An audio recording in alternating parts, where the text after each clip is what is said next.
שמי אדם עמר, אני בן 30 מכפר חורפיש. סיימתי שירות צבאי בין 11 שנים לפני שנה, הייתי קצין במערך הלוחם. במהלך השירות שלי עשיתי תואר ראשון במדעי הרוח, אבל תמיד עניין אותי נושא ההייטק, רציתי מאוד להשתלב בעולם הזה.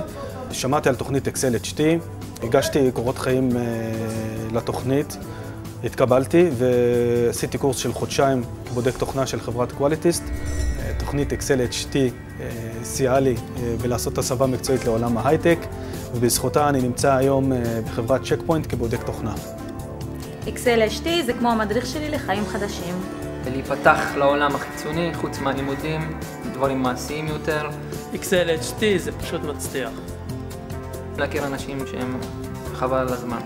אקסל HT זה איך הדברים עובדים. אקסל HT, כרטיס הכניסה שלי לעולם ההייטק.